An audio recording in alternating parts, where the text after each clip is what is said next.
시청자 여러분 안녕하십니까. 5월 28일 수요일 사사건건입니다. 사전투표가 하루 앞으로 다가왔습니다. 후보 간 단일화 시한도 사실상 몇 시간 남지 않아 보입니다. 마지막 방송 토론에서도 정책은 실종됐다는 평가가 나오는데요. 시청자 여러분들께서는 후보들의 무엇을 보고 투표할 예정이신가요?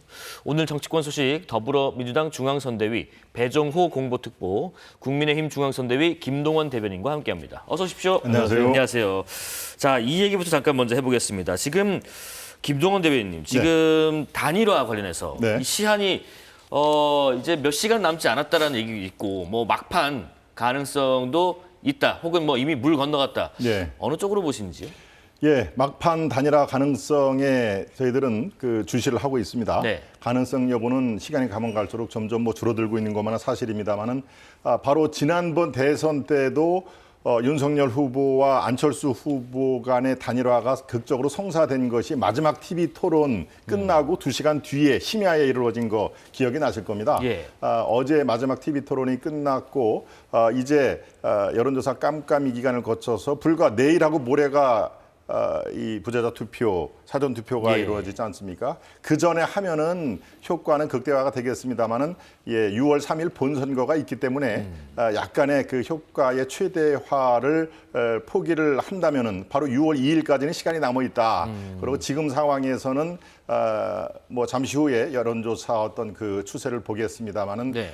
지금 그 단일화의 가능성, 이것은 완전히 꺼지지 않는 불씨로 여전히 상존하고 있다. 이렇게 보시는 것이 이 시청자 여러분의 이해를 돕는 하나의 네. 지표가 아닐까 생각이 됩니다. 자, 그런데요, 우리 배종호 특보님, 사전 투표가 그 전례를 보면은 계속해서 이 비율이 높아지다 보니까 사실상 뭐 1차 본투표다 이런 얘기도 나오잖아요. 그러다 보니까 이제 오늘 안에 어떻게 얘기가 되지 않으면 좀 어렵지 않느냐는 일각의 의견도 있습니다. 어떻게 생각하시는지요? 뭐 사실상 오늘이 이제 마지노선이다 네. 이렇게들 얘기를 하고 있고요.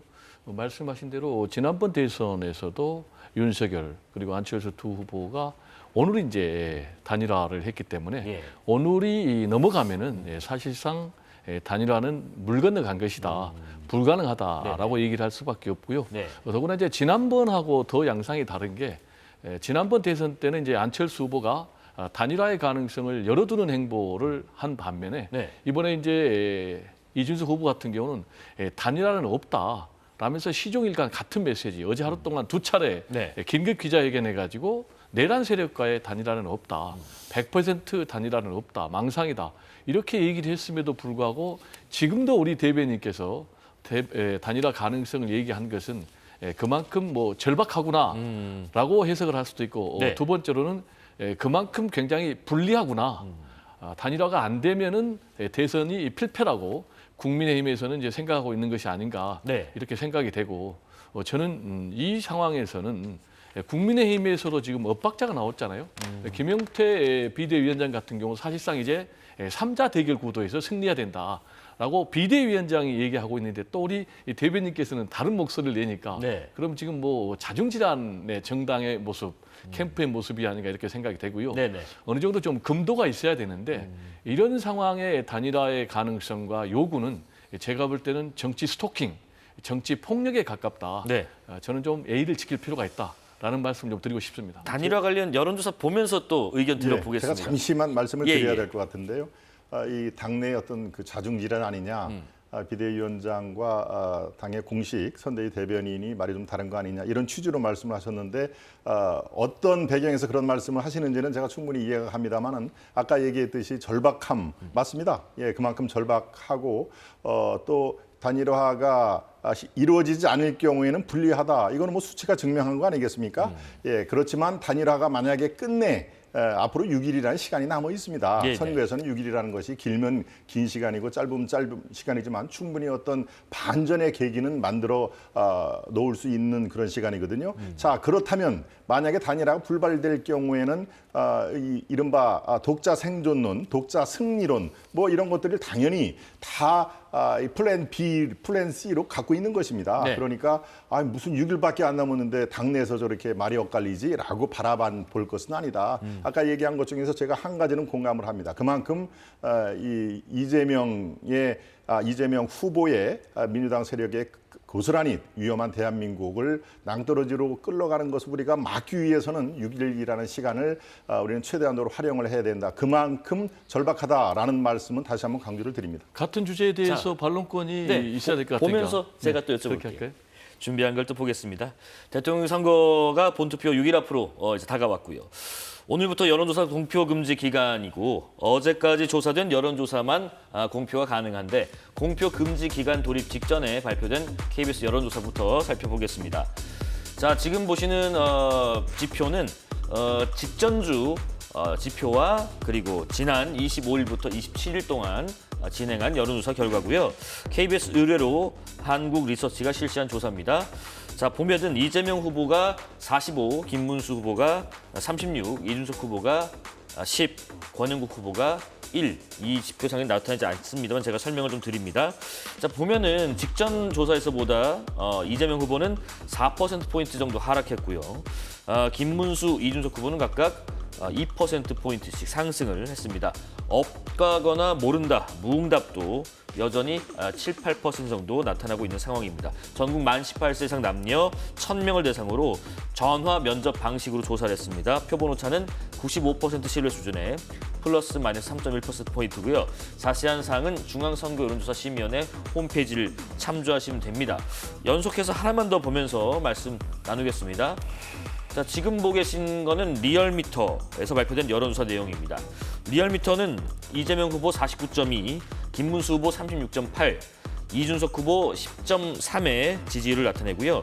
지난 조사와 비교했을 때 이재명 후보는 소폭 상승했고 김문수 후보는 소폭 하락했고요. 이준석 후보는 엇비슷합니다. 해당 조사는 에너지경제 의뢰로 리얼미터가 26일부터 7일까지 조사한 것으로요. 18세 이상 남녀 1,003명, 무선 ARS 100% 조사 방식으로 진행됐습니다. 표본 오차는 95% 신뢰 수준의 플러스 마이너스 3.1%포인트입니다. 자, 이렇게 여론조사 하면은 설명드릴 게 많습니다. 자, 이거 보시면서 일단 배정호 특보님, 이재명, 김문수 두 후보의 지지도 관련해서 각각 나온 지표 보시면서 어떻게 해석하고 계신지요? 일단 KBS 예. 이 의뢰한 여론조사하고 또 리얼미터 여론조사하고는 같은 점도 있고 다른 점도 있습니다. 네네. 일단 같은 점은 이재명 후보가 여전히 오차 범위 밖에서 앞서고 있다라는 네. 것이 이제 같은 점이고요. 다른 점은 KBS 의뢰한 여론조사에서는 격차가 좁혀지고 있고 그러네요. 반면에 이 리얼미터에서는 오히려 격차가 벌어지고 있는 이런 여론조사가 나오는데 어쨌든 말씀드린 대로 큰 표차로 이재명 후보가 압도적인 1위의 대세론을 견지하고 있다라는 말씀을 좀 드리고요. 네. 그리고 이 깜깜이 기간 직전에까지 발표된 그런 여론조사에서 앞섰던 후보가 대통령에 당선이 됐다. 역대 대통령 선거에서 그게 13대 대통령 선거에서 지난 대선 때까지. 예. 그리고 지난 대선 때에서 최종적으로 0.7%포인트 차로 윤석열 대통령 후보가 당선이 됐잖아요.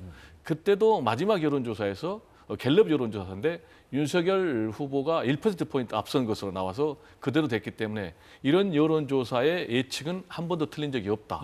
그래서 KBS 여론조사 또 리얼미터 여론조사에 따른다 해도 결국 이재명 후보가 대통령에 당선된 것은 뭐 변함이 없는 사실이다. 역대 통계로 보면 그런 말씀을 드리고 네. 그러면 과연 격차가 좁혀지고 있는 것과 벌어지고 있는 것 어느 것이 진실일까? 그 부분은 제가 볼 때는 뭐 뚜껑을 열어봐야 되겠고 그것까지는 우리 평론가가 예측하는 것은 좀 오버하는 선이 아닌가 이렇게 생각이 됩니다. 자, 김도원 대변인님 지금 네. 여론조사 공표 금지 기간 직전에 있었던 여론조사를 보라. 쭉 추이가 늘 앞서는 후보가 당선됐다라는 거에는 변함이 없다. 어떤 의견이신지? 예, 꼭 그렇지만은 않습니다. 예. 상당 부분 여론조사에서 우세한 후보가 당선될 확률이 70, 80% 높은 건 사실이지만요. 네. 바로 지난 지난 대선 기억에서도 그 직전에서 이재명 후보가 앞섰다 하는 여론조사도 있긴 있었습니다. 그러니까 그건 찾아보시면 알 거고요. 네네. 지금 상황에서 제가 깨끗이 인정합니다. 이재명 후보가 여러 후보 중에서 제일 앞선다. 현재 1등이다라는 거 그거에 대해서 제가 무슨 갑론을박할 필요는 전혀 없이 제일 먼저 앞서가는 후보다라는 그런 얘기는 제가 인정을 하고요. 그래서 네. 저희 국민의힘은 절박하다, 아주 절실하다. 왜 절실한지는 이유를 아까 잠깐 얘기를 해드렸습니다만 지금 저 KBS 여론조사에서 주목할 게 하나 있습니다. 네. 이 여론조사는 수치, 뭐 47, 45 수치 자체보다도 트렌드, 어떤 추세를 보이느냐 이게 훨씬 더 중요하다는 것은 우리 이미 시청자 여러분들도 많이 들은 얘기일 텐데요. 자, 이 KBS 여론조사에서 이 추세가 이 이재명 후보는 주춤했다가 이번 조사에는 2%포인트로 하락하는 결과가 나왔죠. 네. 김문수, 이준석 후보는 반대로 그 하락한 것을 그대로 받아서 김문수 후보가 2%포인트 올라가고요. 이준석 후보도 마찬가지입니다. 이 직전하고 견주어봐도 상승 추세, 물론 그 상승 추세가 저희 국민의힘 입장에서 볼 때는 상당히 더딘 상승 추세지만 분명히 추세가 그래 나타난다. 이것이 굉장히 중요한 포인트. 앞으로 제가 말씀드린 대로 6일 동안의 이 상승 추세가 그대로 이어진다면 그렇다면은 이 김문수 후보의 독자 승리 가능성도 배제할 수 없다라고 제가 조심스럽게 말씀드립니다. 또 한 네, 가지 있습니다. 네. 이게 KBS 여론조사가 전화 면접 조사거든요. 예. 이렇게 전화 음소리로 누르는 ARS가 아닙니다. 이 전화 면접 조사는 사실은 샤이 계층이 존재를 하는 겁니다. 그러니까 사람과 사람 사이에 자, 이 누구를 조사합니다라고 이렇게 물을 경우에 이 기계가 묻는 거하고 사람이 묻는 거하고는 대답하는 패턴이 다르다는 얘기는 전문가들이 많이 얘기를 하죠. 즉 샤이 김문수가 존재를 한다는 얘기입니다. 물론 샤이 이재명도 있을 수가 있죠. 이재명 후보도 그렇지만 네. 샤이 김문수 후보가 더 크게 존재를 한다는 것은 이른바 내란 정당, 내란 세력을 그동안 꾸준히 프레임을 씌워왔기 때문에 그런 의미에서 샤이 김문수 존재가 더 많다. 그런 것을 감안을 하면요. 이게 이 오차범위 바퀴라고 그래가지고 승부가 끝났다. 저는 뭐 천만의 말씀이라는 말씀을 대신 드립니다. 네, 전화 뭐 면접 조사 방식, ARC 조사 방식 이 방식에 따라서도 좀 차이가 있다는 의견 주셨고요. 그러면 이제 범보수 진영이 단일화했을 때 단일화 관련 여론조사도 보면서 한번 좀 의견 들어보겠습니다. 지금 보시는 것처럼 김문수 후보로 단일화했을 때 이재명 후보의 격차는 3%포인트로 오차범위 내로 들어옵니다. 이 조사가 신뢰 수준이 플러스 마이너스 3%포인트고요. 이준석 후보로 단일화했을 때 두 후보 격차는 9%포인트로 조금 벌어집니다. 자, 이 조사 역시 KBS로 가상 대결 각각 누구로 단일화했을 때 나오는 지표를 한번 좀 봤습니다. 이준석 후보로 됐을 때는 9%포인트 차이, 그리고 김문수 후보로 했을 때는 3%포인트 차이로 들어온다. 이 부분은 우리 민주당에서 어떻게 해석을 하고 계실지요? 네, 일단 우리가 두 개의 여론조사를 예. 가지고 평론을 하고 있고 대담을 하고 있는데 그렇다면은 두 개의 여론조사를 우리가 공히 봐야지 균형 잡힌 그런 정확한 분석이 나온다라는 말씀을 좀 드리고요. 네. 우리 대변인께서 하나의 여론조사만 가지고 좁혀지고 있다라는 분석은 잘못됐다라고 제가 이미 얘기를 했잖아요.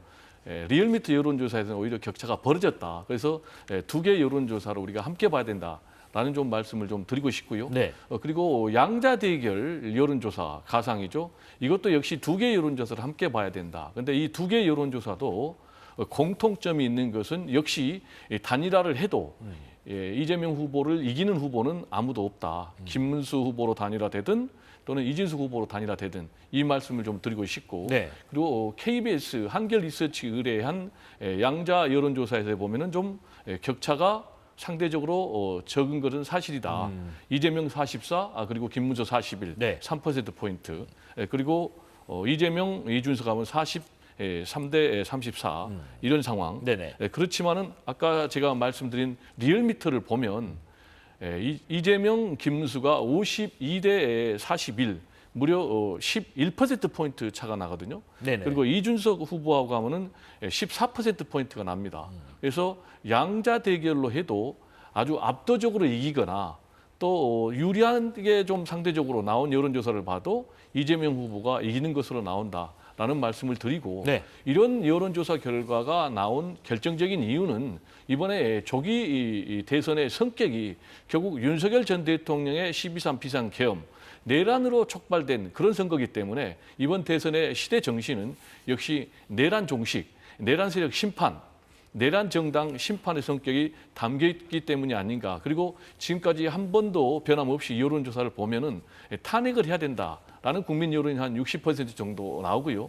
그리고 정권 교체를 해야 된다라는 여론이 정권 재창출보다는 훨씬 압도적으로 우세하기 때문에 이런 여론조사 결과가 나온 것이 아닌가 네네. 이렇게 분석이 되고 그래서 최종 뚜껑을 열어도 이런 국민 여론이 변함없이 그대로 개표 결과에 이어질 것이다. 저는 그렇게 전망을 합니다. 아까 뭐 그 김동원 대변인께서는 절박하다는 말씀하셨고 네. 또 아직 6일이 남아 있다라는 말씀도 하셨어요. 지금 이 격차를 봤을 때 누구로 단일화되느냐에 따라서 유불리가 좀 갈리나요?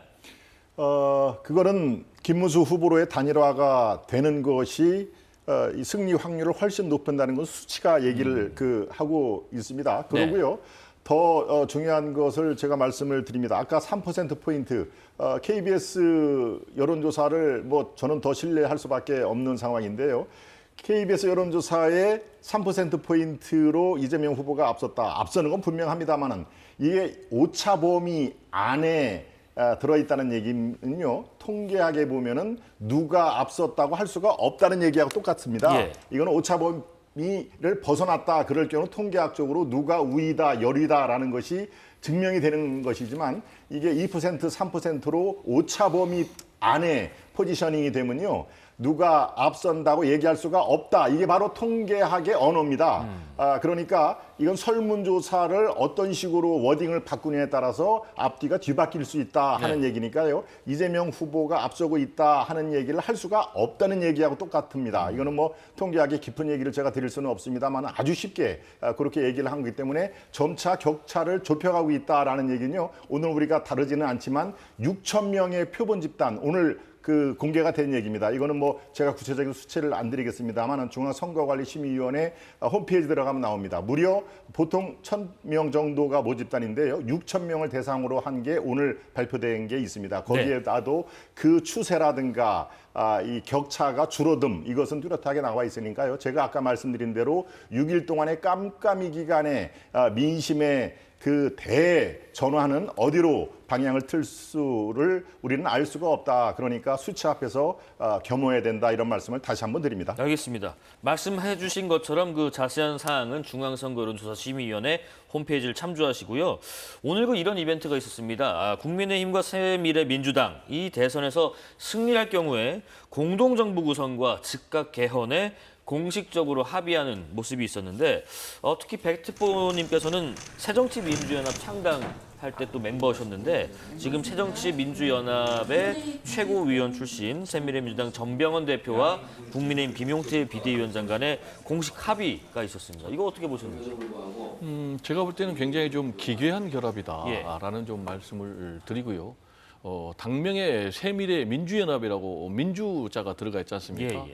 이 얘기는 지금 새미래 민주연합에서 민주당의 정신을 그대로 이어가겠다라는 것을 이제 당명에 표현한 건데요. 잘 아시겠지만은 민주당과 국민의힘이 합당을 하게 되면 사실상 대한민국은 일당이 지배하는 그런 국가인데 네. 두 당이 지금 공동정부 구성을 얘기를 하고 나섰기 때문에 기괴한 결합이다 이렇게 제가 말씀을 드리고 예. 두 번째로는 지금 국민의힘 같은 경우는 12.3 비상계엄 그리고 내란에 책임이 있는 정당이다 이렇게 말씀을 드릴 수밖에 없습니다. 그 이유는 윤석열 전 대통령이 얼마 전까지만 해도 국민의힘의 1호 당원이었습니다. 예. 그리고 국민의힘에서 윤석열 전 대통령을 배출했습니다. 그렇기 때문에 12.3 비상계엄과 내란에 책임이 있는 정당이다라고 말씀을 드릴 수밖에 없고요.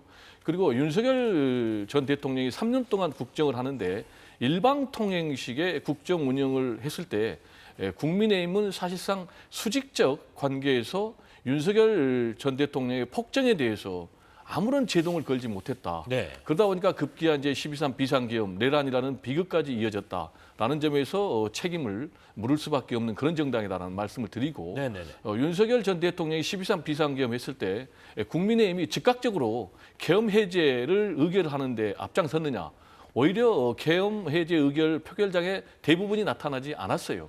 그리고 그 이후에도 윤석열 전 대통령의 12.3 비상계엄을 뭐 계몽령이라든지 이런 말도 안 되는 그런 용어를 내세우면서 사실상 정당화했고 또 윤석열 전 대통령이 탄핵 파면돼서 재판을 받는 그런 상황에서도 관저에 수많은 국민의힘 의원들이 몰려가서 윤석열 전 대통령의 탄핵을 반대로 외치는 이런 모습 때문에 제가 탄핵의 주범인 내랑의 공범이 그런 정당이라고 말씀을 드렸는데 네네. 이름에 민주자라는 당명을 넣은 그런 당에서 이런 내란에 책임이 있는 정당과 공동정부를 구성한다라는 것은 제가 볼 때는 개인적으로 너무나 맞지 않는 결합이기 때문에 예. 기괴한 결합이다 이렇게 평가를 했고 이 부분에 대해서는 오히려 플러스 시너지 효과보다는 오히려 역풍이 불 것이다. 특히 네. 이낙연 전 대표에 대한 실망감 때문에 호남인들을 중심으로 분노의 투표, 분노의 결집이 더 일어날 것이다. 저는 개인적으로 그렇게 분석을 합니다. 기괴한 결합이라고 하셨고 어제는 이낙연 상임고문이 뭐 지지 선언을 한 것에 대해서 이준석 후보가 또 그런 얘기했어요. 동그라미 같은 네모를 그리는 것 같다고. 네. 그렇습니다. 이낙연 후보 얼마 전까지도 민주당의 대표까지 지낸 분 아니었습니까? 예. 그런데 물론 지난 대선 때 치열하게 붙어서 승자와 패자가 엄연히 나눈 상황에서 패자가 승자에게 서운한 면을 갖고 한 행동 아니냐. 그래서 뭐 배신자, 사쿠라라는 표현이 참 오랜만에 들어봅니다.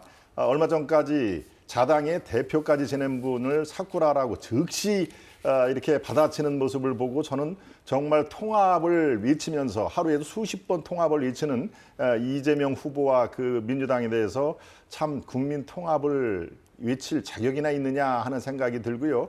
왜 이낙연 후보, 저는 뭐 이낙연 그 전 대표를 옹호할 생각은 없습니다. 단지 그가 얘기한 왜 내가 김문수 후보에게 표를 찍느니 조목조목 한 5가지로 얘기를 한 것 중에서 제일 제 눈에 띄는 게 괴물 독재 국가 방향에 내가 동행할 수는 없었다라는 예. 그 대목이 저는 제일 귀에 꽂혔는데요. 그렇습니다. 왜 이재명 후보가 이끄는 대한민국을 괴물 독재 국가라고 했을까요? 그거는 제가 이 자리에서 굳이 얘기를 안 해도 시청자 여러분 잘 아실 것입니다. 5개의 재판, 12개의 범죄 혐의를 갖고 있는 이재명 후보가 본인이 대통령이 되면 다 재판을 중지하겠다 뿐만이 아닙니다. 재판 중지뿐만이 아니라 그것을 판단을 했던 대법원을 말살을 하겠다라고 100명까지 증언을 한 그리고 뭐 수도 없이요.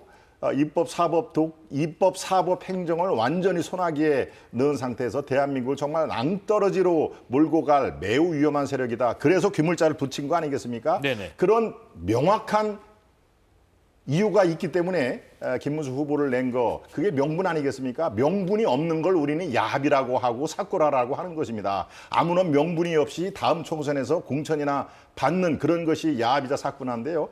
이만큼 뚜렷한 명분이 어디 있겠습니까? 이런 면에서 왜 이낙연 후보가 그런 얘기를 했는지 아마 한 10초간이라도 자당의 성찰 반성의 시간을 갖고 그런 얘기를 했으면 제가 인정을 합니다마는 네. 즉시 사쿠라라는 얘기가 나오더군요. 그게 이재명 후보를 지금 50%가 이렇게 초과하지 못하는 절반 이상의 국민들이 아직도 마음을 주지 않는 그런 이유 중에 가장 크다. 저는 그렇게 말씀을 드립니다. 예. 왜 지지를 하고 결합을 하겠는가 대 오히려 반대 급부의 결집이 분명히 일어날 것이라는 의견을 주셨습니다. 김문수 후보가요 정책 공약집을 낸 데 이어서 오늘은 이재명 후보의 정책 공약집도 공개됐습니다. 진짜 대한민국 건설을 위한 회복, 성장, 행복이라는 3대 비전 아래 15개의 정책 과제를 제시했습니다. 공약집에서 눈길을 끄는 부분이요. 대통령 4년 연임제 도입 등 개헌과 이 후보가 좀 거리를 뒀었던 대법관, 증원 등 사법개혁 부분인 것 같기도 한데 오늘 공약집에 담긴 내용 중에서 배종우 특보님, 민주당에서 가장 좀 강조하고 싶은 부분은 어디에 있을까요? 저는 뭐 AI 강국, 예. 3대 강국, 그리고 AI 100조 투자 이 부분이 가장 눈에 띄는 대목이 아닌가. 이재명 후보 같은 경우는 기본적으로 중도 보수, 성장, 실용주의 기치를 내세웠는데 그 대표적인 것이 이 AI 100조 투자, AI 3대 강국을 얘기한 것이 아닌가 이렇게 생각이 되고 예. 그래서 대한민국의 미래 국가 패러다임을 완전히 바꾸겠다. 그래서 성장의 방점을 찍겠다라는 메시지고요. 이러한 메시지는 특히 2030 일자리를 지금 필요로 하지 않습니까? 이런 층 그리고 또 중도층 그리고 또 합리적인 보수층에서도 상당히 좀 설득력 있게 전달되는 그런 공약이 아닌가 해서 저는 이 부분에 대해서 굉장히 좀 상당히 의미 있는 그런 좀 말씀을 좀 드리고 싶고요. AI 100조 투자요. 네, 그리고 이제 우리 대변인께서 이재명 후보의 반대에서 이낙연 전 총리가 공동정부 구성 그리고 또 개헌을 고리로 이제 지지선을 했는데 이 부분이 어떻게 야합이냐 명분이 있는 결합이다라고 네. 말씀을 하셨는데 말씀하신 대로 명분이 없는 결합이 야합이에요. 그런데 공동정부를 아까 말씀드린 대로 내란을 수계를 배출한 그런 정당과 했는데 명분이 개헌이거든요. 그러면 평소에 국민의힘이 개헌을 주장하는 그런 개헌 정당이었어야 합니다.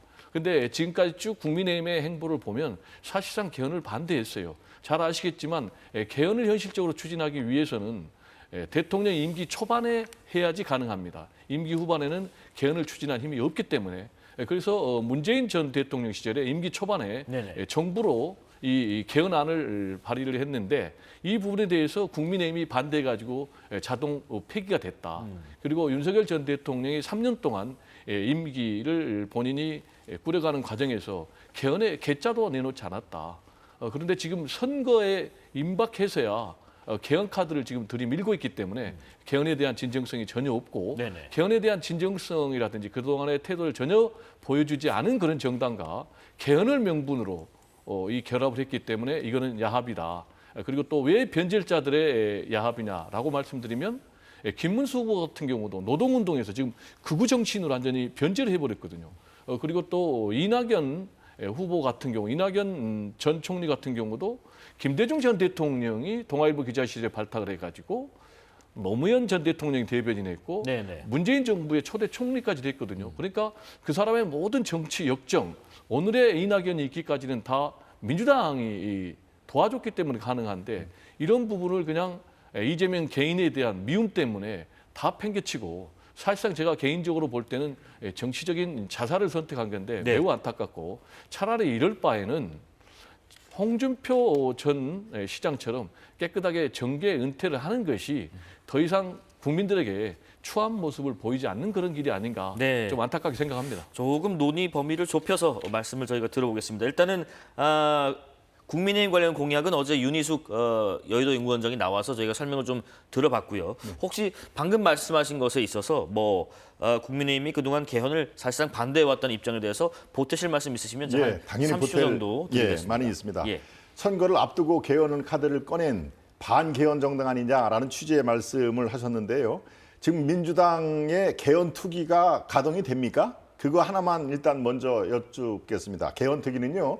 국민의힘은 1월 달에 개헌 특위를 이미 구성을 했습니다. 저도 그것을 꾸준히 개헌 특위에 들어가서 기자들에게 설명을 하는 대변인으로서 제가 내막을 잘 압니다만 그때는 1월 달에는 조기 대선이 열리지가 않았을 때죠. 확정이 안 된 거 아닙니까? 4월 4일 날 탄핵이 됐으니까요. 그러니까 무슨 대선을 앞두고 부랴부랴 개헌 특위를 선을 보여서 국민들을 현혹시킨다 그런 게 아니고요. 1월 달에 이미 작년에도 꾸준하게 개헌 논의가 있었고 투기를 통해서 안을 만들자, 구체화를 하자라는 것이 바로 주호영 특위위원장을 중심으로 한 이게 가동이 되어 있습니다. 민주당은 이런 게 가동이 되고 있었나요? 저는 네, 제가 그런지를 답변드릴게요. 못했습니다. 민주당은 훨씬 그러니까요. 오래 전부터 네. 개헌 특위를 가동했고 민주당 출신의 국회의장, 김진표 국회의장, 정세균 국회의장 다 국회 차원에서 개헌 특위를 제가 지금 이건 가동을 가동이라는 해서 말씀을 했습니다. 아니, 가동. 그러니까. 예, 만들어 놓고 가동을 안 했지 아니 않습니까? 만들어놓고 가동을 계속 해왔잖아요. 언제적 김진표 아니 얘기를 팩트를 얘기를 하자고요. 했습니까? 예. 국민의힘에서 제가 말씀드린 대로 개헌에 소극적이고 참여하지 않은 부분은 팩트예요. 이 알겠습니다. 부분에 대해 답변해 주세요. 자, 요 내용에 대해서는 저희가 다시 추후에 좀 여쭤보고요. 일단 오늘 있었던 일들 또 어제 있었던 일들 위주로 또 한번 여쭤보겠습니다. 유세 현장에서요. 요즘에 그 좀 다소 위험해 보이고 좀 불법적인 일들이 발생하고 있다고 합니다. 민주당 박주민 의원이 그제 그 대구 수성구를 찾아서 유세를 했는데 보시는 것처럼 이런 상황이 발생하게 됐는데 한번 잠깐 보겠습니다. 경쟁을 해서 여러분 이렇게 하는 거는 범죄예요. 여러분 이렇게 하는 건 범죄야. 진짜 보내주세요. 그냥 보내주세요. 여러분.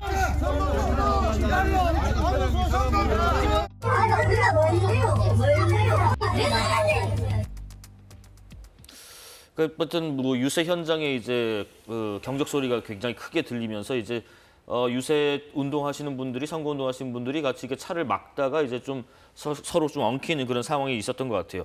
뭐 선거 운동원을 뭐 폭행하거나 유세차에 올라서 선거 사무원을 폭행하거나 흉기를 들고 또 위협하는 일도 발생했다고 하는데 지난 23일 기준으로 42명이 선거 폭력으로 경찰에 단속됐답니다.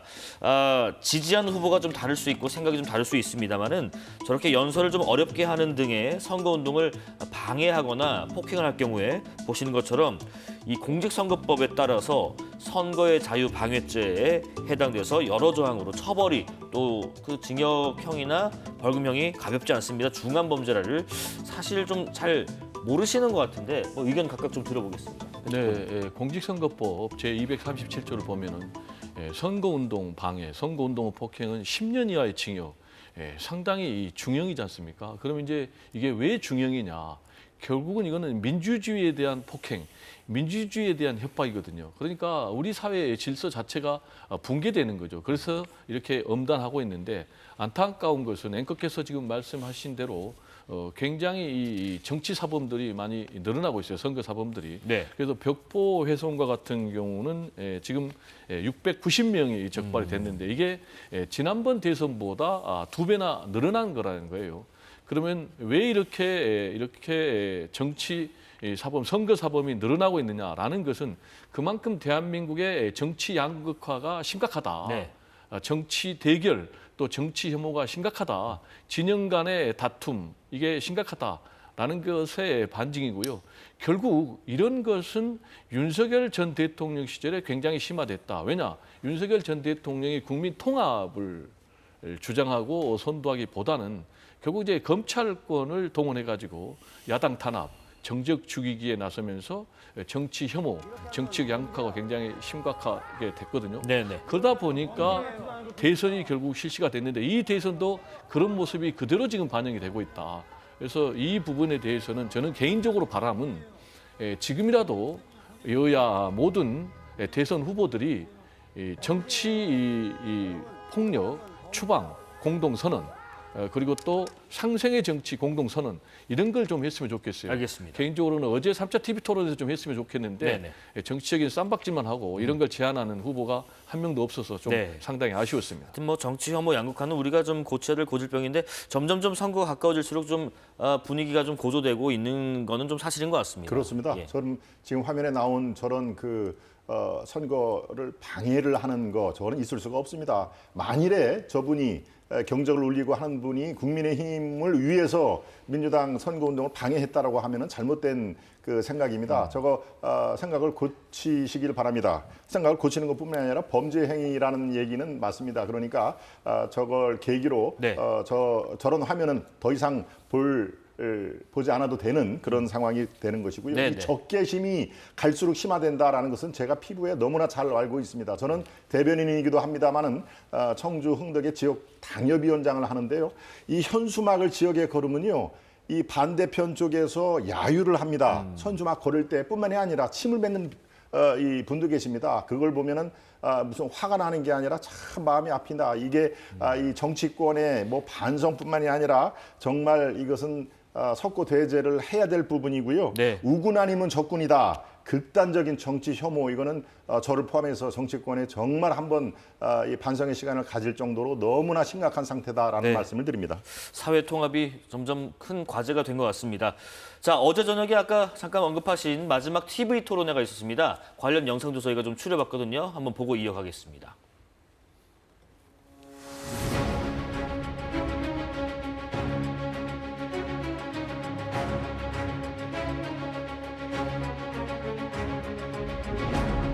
윤석열 대통령께서 탈당을 하라, 또 제명하거나 이런 말 한마디도 못하시고 이런 걸 보면 김문수 후보는 내란 세력 그 자체, 그 이론 또는 최소한 내란 세력을 비호하는 비호 세력으로 보여요. 이재명 후보는 그걸 또 상당히 부패한 이 경기도 또 성남시로 만들어버리고 부패 정도가 아니라 역사상 이렇게 정말 아수라라는 영화에 나와 있는 것처럼 거기에 이 아수라라는 영화가 정말 성남시를 딱 상징하는 그런 영화입니다.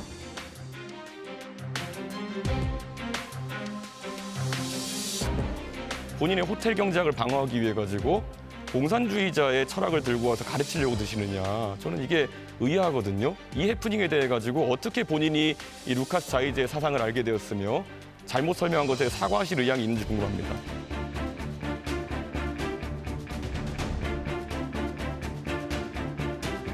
우리나라 역사를 보더라도 국회 예산은 이승만 때, 박정희 때, 전두환 때 다 독재 정권 때 한 일입니다.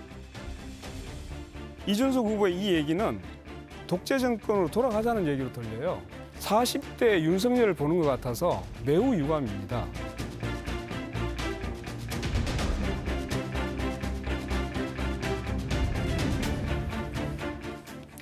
세 차례 토론, 정책 토론에서 이제 정책은 좀 상실됐고 실종됐고 비방과 공세에 집중된 거 아니냐라는 비판도 있었습니다.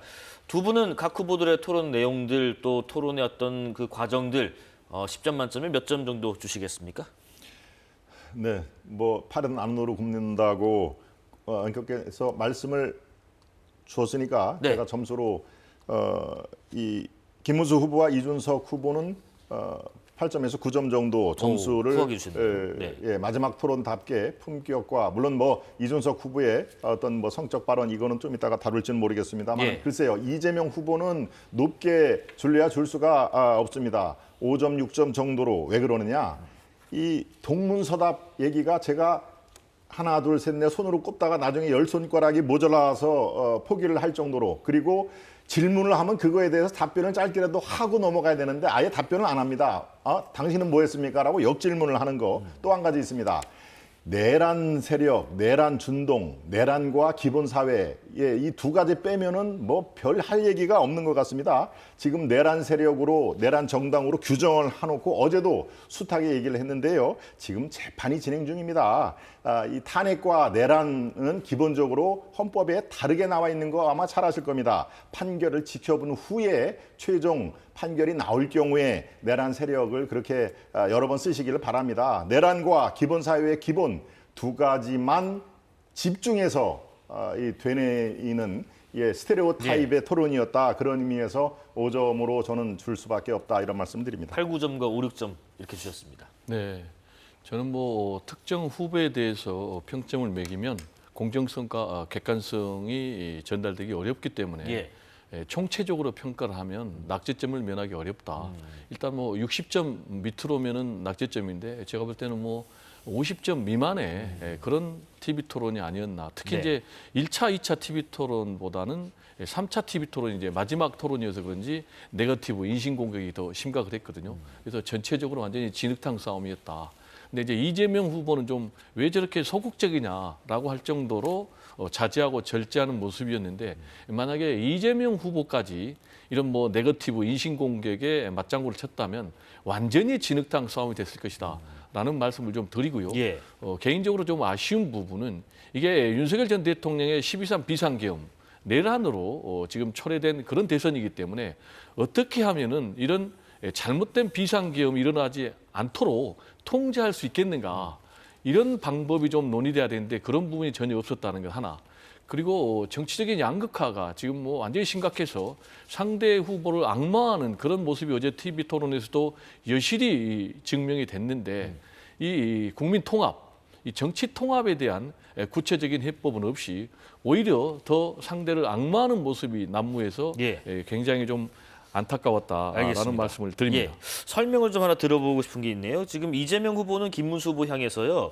윤석열 전 대통령 아바타라면서 공세를 어제 이어갔는데 김문수 후보가 계엄 사과 의사를 물음을 받으니까 이제 계엄 자체를 반대한다라고 답했고요.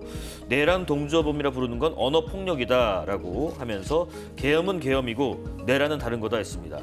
한번 설명 좀 잠깐 들어보겠습니다. 네. 비상계엄에 대해서 옹호할 생각은 저부터도 없습니다. 김문수 후보도 비상계엄에 그 국무회의를 들어가지 않았습니다만은 만약에 들어갔다고 하면은 아마 누워서라도 반대를 했을 것이다라는 게 김문수 후보가 여러 차례 말씀을 한 걸로 기억을 하고 계실 겁니다. 네네. 즉 비상계엄 자체를 옹호할 생각은 추호도 없는 게 지금 김문수 후보와 이 국민의힘의 변하지 않는 그거는 뭐 처음부터 12월 3일 이후부터 지속적으로 같은 방향으로 말씀을 했고요. 말씀드린 대로 그 뒤에 3일 뒤부터 민주당에서는 이제 내란 정당이라는 내란 프레임을 씌우기 시작합니다. 왜 프레임이라는 얘기를 했느냐 하면 내란과 비상계엄은요. 헌법 자체에 이 비상계엄에 탄핵에 하는 얘기는 헌법을 위배했다고 해서 탄핵당한 거 아니겠습니까? 그런데 내란의 그 헌법적인 의미는요. 폭동, 이른바 폭력성이 가미를 하고 국가의 안전질서, 국가의 기본 토대를 뒤엎는 게 바로 내란이랍니까? 헌정질서를 중단하거나 헌정질서를 퇴보하기 위한 그런 일련의 행동들을 내란이라고 하는 것인데요. 예. 그러면 뭐 국회에서 군인을 동원한 그 자체가 거기에 해당되는 거 아니냐라고 말씀을 하실 수가 있습니다. 그것을 지금 형사재판에서 판단을 하는 것입니다. 그러니까 아직 결론이 나오지 않고 지금 현재의 1심 재판이 진행 중인 거 아니겠습니까? 그러니까 내란으로 보인다고 해서 내란 세력이다. 너희들은 내란 정당이다. 물론 선거에는 그런 프레임이 도움이 되겠죠. 그것을 부인한다는 얘기는 아닙니다만 바로 지금 그 형사재판이 엄연히 진행되는 상황에서 이미 그런 것을 프레임으로 규정화가 된다. 그것은 언어폭력이라고 얘기를 한 게 그렇습니다. 이 내란의 정의를요, 사전적인 의미나 헌법을 들여다보면은 그것은 비상계엄이나 탄핵과는 사뭇 다르다. 그 구성 요건에도 적절하지 않게 해당이 안 되는 부분이 있다. 그것을 지금 김문수 후보가 얘기를 한 것이니까요. 그것을 뭐 너희들은 이거는 찬성하고 저것은 반대를 하느냐, 앞뒤가 안 맞는다고 또 말씀을 하실 수는 있겠습니다만은 네. 명확히 구분을 해야 된다. 예. 이런 말씀을 거듭드립니다. 예, 제가 잠시 속보 내용 좀 전해드리고 넘어가겠습니다. 지금 서울 중구의 산림동 281번지 일대가 그 노후 상가들이 많은 곳인데 그쪽에 이제 다량의 지금 화재가 발생해서 다량의 연기가 지금 발생하고 있다고 합니다. 을지로 사가 일대 지금 주변 교통 통제 중이고요. 주민분들 이 연기 마시지 않으시도록 안전을 유의하십사. 안전 안내 문자와 재난 문자가 지금 나가고 있습니다. 대응 1단계가 발령돼서 지금 투입 장비 79명과 20대 동원돼서 지금 화재 진압 중이라는 소식 잠시 저희가 속보로 전해드립니다. 자, 지금 마지막 토론에서 이준석 개혁신당 후보가 한 성폭력적 발언을 두고 민주당과 민주노동당에서 비판의 목소리가 나왔습니다. 이에 대한 이준석 후보의 반박까지 듣겠습니다. 매우 의도가 불순했죠. 다른 후보의 입을 통해서 다른 특정 후보를 공격하도록 만들었어요. 예, 매우 곤혹스럽기도 했고 인신공격을 저렇게 하는가?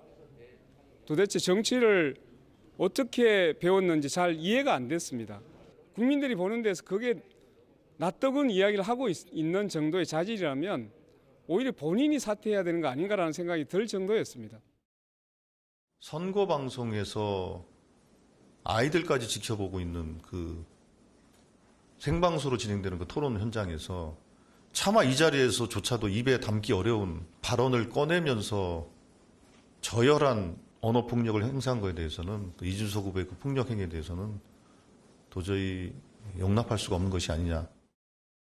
원본을 보신 분들 알겠지만은 순화해가지고 제가 표현한 것이고 그에 대해서 어떻게 더 순화해야 될지는 잘 모르겠습니다. 물론 그것을 보시면서 불편한 국민들이 있을 수 있다는 것은 저도 알고 있었고 그리고 그에 대해 가지고는 제가 심심한 사과를 하겠습니다. 하지만 제 입장에 봤을 때는 그것은 그런 언행이 만약에 사실이라고 한다면은 그것은 충분히 검증이 필요한 사안이다 이렇게 보고 있습니다. 제가 뭐라고 자세히 설명은 안 해도 어제 보신 분들은 아실 것 같습니다. 실제 발언을 순화해서 했다. 왜 답을 못하냐 이렇게 반박했는데 의견을 좀 들어보겠습니다. 네, 어제는 거의 사고에 가까운 그런 발언이 나왔다. 당장 제가 어제 이준석 후보가 대선 TV 토론에서 했던 발언을 인용을 하면 문제가 되니까 인용을 못할 정도의 발언이잖아요. 제가 그걸 인용을 한다면 앵커께서 못한다고 하시겠잖아요. 그럴 정도의 발언이 대선 후보의 입을 통해서 대선 TV 토론에서 나왔다. 이거 굉장히 심각한 거고 그러다 보니까 지금 상대 정당에서 사퇴를 요구한 것을 넘어서 여성단체라든지 또는 편협이라든지 이런 데서 후보 사퇴 또 고발까지 잇따르는 지금 초대형 사건으로 비화가 되고 있는데 개인적으로 굉장히 안타까운 것은 이준석 후보는 이제 40대 기수론을 내세운 그러면서 세대 교체와 정치 교체를 내세운 그런 후보인데 이렇게 퇴행적인 모습을 보여준 것에 대해서 굉장히 실망스럽고 그 의도가 상대를 좀 악마화하기 위한 그런 것이었다라는 것. 그리고 두 번째로는 이 발언의 당사자가 이재명 후보가 아니에요. 이재명 후보의 아들로 보이는 인물이 했다라는 의혹인데 그걸 가지고 또 이재명 후보를 공격을 했단 말이에요. 악마화하기 위해서. 그리고 출처도 뭐냐면 인터넷이에요. 이렇게 무책임한 부분. 그리고 방식도 뭐냐면 본인이 직접 얘기한 게 아니고 권영국 후보의 입을 통해서 하려고 권영국 후보에게 질문을 던졌단 말이에요. 이런 부분이 매우 악랄하다라는 말씀을 드리고 상승세에 엄청난 데미지를 줄 것이다 이렇게 말씀을 드리고 아까 내란에 대해서 얘기를 했는데요.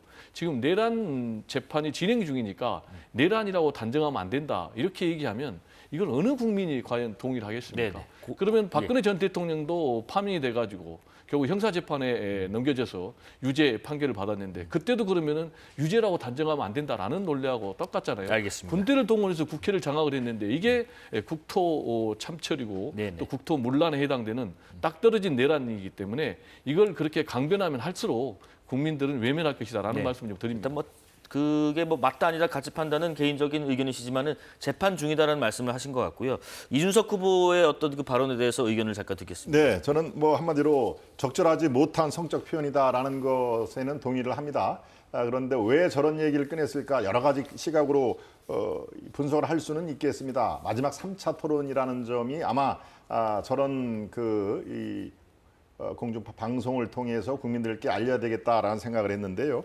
오늘 제가 일부러 쭉 들어가서 찾아봤습니다. 물론 몇몇 여성단체는 이준석 후보를 아주 혹독하게 비판을 하면서 후보 사퇴까지 요구하는 거 제가 알고 있습니다만은 또 다른 맘카페, 우리 뭐 수천 명, 수만 명이 가입되는 맘카페가 굉장히 많더군요. 거기에 들어가면은 상황은 또 다릅니다. 정말 저런 표현을 했다면 저거는 당사자에 관계되는 분이 후보 사퇴를 해야 마땅하다라는 정반대의 그런 그 내용이 굉장히 많습니다. 이 맘카페가 선거에 크게 영향을 받는 것은 제가 너무나 잘 알고 있는데요. 그러니까 이 표현 자체가 이 대선 후보의 공개 토론에서 나오는 것은 적절하지가 않은 표현이다라는 것은 제가 10분 동의를 합니다만 반대로 수용자의 입장에서 저게 이 받는 것은 상당히 사뭇 다른 각도에서 받아들일 수가 있구나라는 의미에서 굉장히 지금 어제 3차 토론에 저 문제가 모든 것을 스포츠처럼 지금 빨아들였는데요. 저는 저게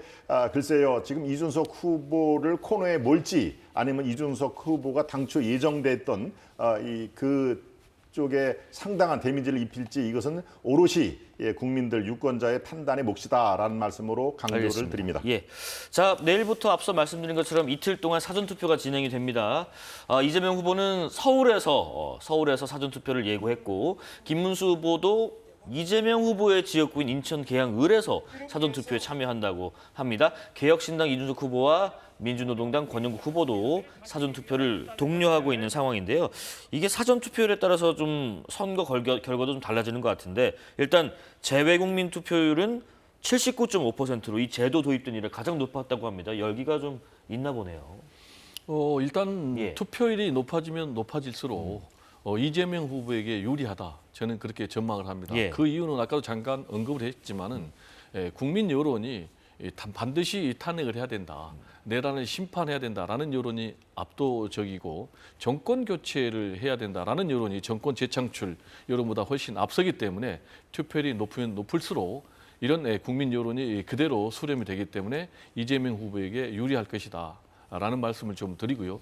그런 측면에서 이제 재외국민 투표 79%로 이전에는 한 75% 정도였는데 더 높은 이런 투표율도 이재명 후보에게는 유리할 것이다 이렇게 보고 사전 투표율 같은 경우는 지난번 역대 대선 중에서 제일 높았어요. 지난번이 한 36%. 그런데 이번에는 그럼 뭐 계속 높아지고 있는 추세이기 때문에 40%가 넘을 가능성도 굉장히 높다. 지난 총선이 그랬었죠.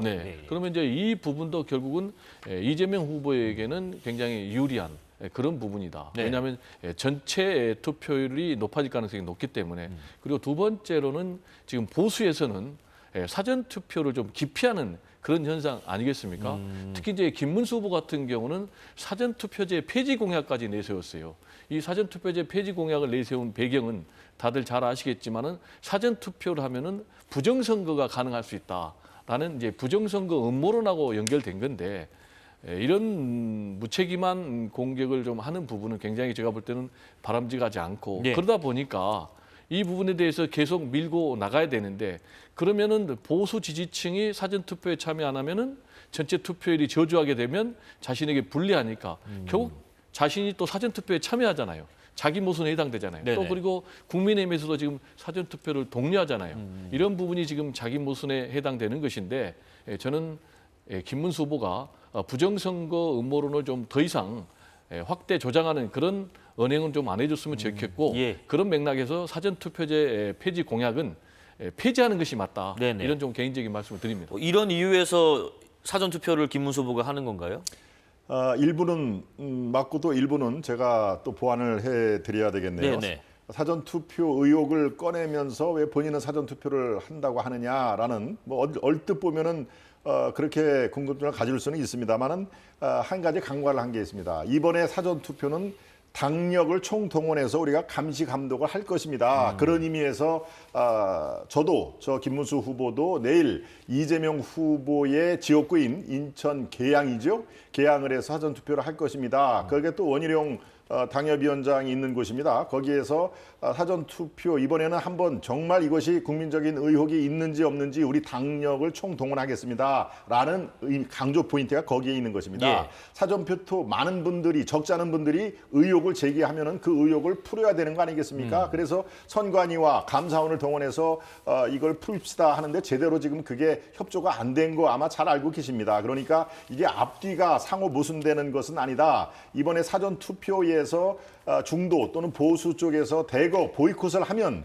그런 이유에서 보이콧을 하면은 이건 국민의힘 입장에서는 투표율 저조뿐만이 아니라 승리에도 상당히 영향을 미칠 수가 있기 때문에 사전 투표에도 왜 본투표를 못 하고 싶어도 못하는 분들이 많이 계십니다. 네네. 그러니까 그분들은 사전 투표를 하십시오.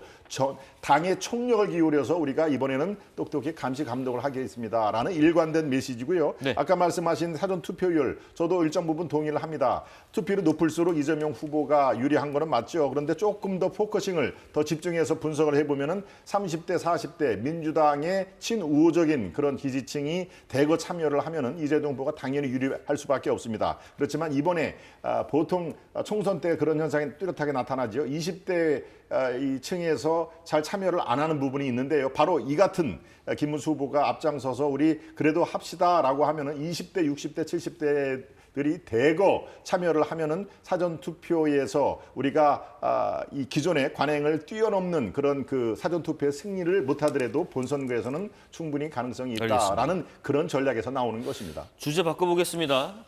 한덕수 전 국무총리도 김문수 후보를 좀 지지하는 마음으로 내일 사전투표를 할 거라고 밝혔는데 한 총리와 최상목 전 경제부총리 그리고 이상민 전 행안부 장관이 그제 피의자 신분으로 경찰 소환 조사를 받았거든요.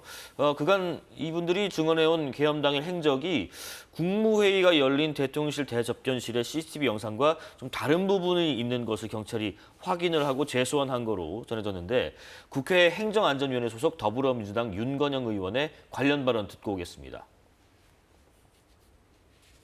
CCTV라는 게 음성은 없고 영상만 있는 거거든요. 그렇죠. 대화가 아니라 행위인데 이제까지의 기존 진술을 그들의 행위로 뒤집어 버린 겁니다. 그러니까 한덕수 총리가 이야기했던 계엄 문건을 본 적이 없다. 나는. 네.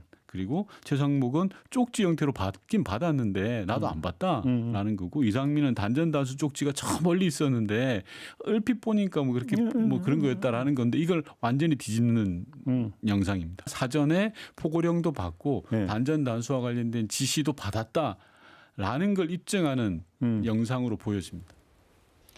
단전단수 관련해서 지난 26일 윤 전 대통령 내란 우두머리 혐의 5차 공판에서 계엄군을 지휘한 지금 보시는 이상현 전 특전사 1공수여단장이 당시에 윤 전 대통령이 곽종근 전 사령관에게 전기라도 끊을 수 없냐는 말을 한 것을 기억한다라는 식의 진술을 했는데 이런 지시를 입증할 수 있는 영상을 경찰이 확보했다면 앞으로 내란 혐의 재판은 어떻게 진행될까요?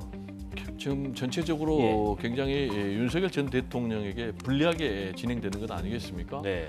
윤석열 전 대통령은 계속해서 12.3 비상계엄이 국민들에게 호소하기 위한 일종의 계엄령이 아니라 계몽령이었다라는 그런 주장. 그리고 또 국회의 질서 유지 차원에서 군 병력을 투입했다라고 얘기를 하고 있는데 당장 곽종근 특수전 사령관 같은 경우는 문을 부수고라도 국회의원들 끌어내라라는 명령을 윤석열 전 대통령을 받았다라고 국회에서도 그러고 뭐 헌재 재판에서 그러고 여러 차례 공개적으로 증언했지 않습니까? 네네. 근데 이제 이게 곽종근 전 특수전 사령관 한 명만 그런 게 아니고 이상현 특정상, 권수 여단장도 자기가 직접 옆에서 이걸 봤다. 특히 이제 군인들 같은 경우는 상급자가 명령을 내리면 복명, 복창을 하잖아요. 네. 그래서 윤석열 전 대통령의 전화로 문짝을 부수고 끌어내라. 이렇게 명령을 내릴 때 복명, 복창하는 걸 들었다. 그리고 상황 일지로 다 작성을 해놨다. 이렇게 지금 주장을 하고 있거든요. 그렇게 되면 증언인이 지금 한 명이 더 늘어나는 거죠. 그래서 윤석열 전 대통령 입장에서 굉장히 불리해지는 것. 그래서 저는 뭐 최종적으로는 재판 결과가 나와봐야 되겠지만 네네. 윤석열 전 대통령이 지금 내란 수개로 재판을 받고 있는데 네. 유죄 판결이 내려질 것이다. 이렇게 개인적으로 전망을 합니다. 이게 만약에 뭐 진술이나 증언이 좀 거짓으로 드러날 경우는 어떤 위증죄 혐의도 추가가 되나요? 예, 그렇습니다. 지금 본인들이 지금까지 한 그 얘기가 있고 지금 CCTV 같은 경우는 그야말로 확실한 물증이 돼 CCTV 내용을 글쎄요. 저희들이 보고 얘기를 하면 훨씬 더 설득력이 있는 그런 평론이 될 수가 있겠습니다만은 그 확보된 내용을 보지를 않은 상태인데 출국 금지를 시켰단 말이죠. 네. 예, 뭐 경찰이나 검찰이나 출국 금지는 괜히 시키는 것이 아닌 것은 제가 잘 알고 있습니다. 지금 오늘까지 밝혀진 내용으로 봐서는 상당히 윤 대통령으로서는 더 불리한 상황에 직면하게 돼 있다라는 것으로 동의를 할 수가 있는데요. 이것도 마찬가지로 CCTV 내용이 공개가 되고 물론 뭐 언론에 공개되기는 여의치 않겠습니다만은 재판 판결에서 유증죄라든가 이런 것들이 되면은 글쎄요 윤 대통령으로서는 상당히 타격을 받을 가능성이 높다 이렇게 정리를 할 수 있겠습니다. 예.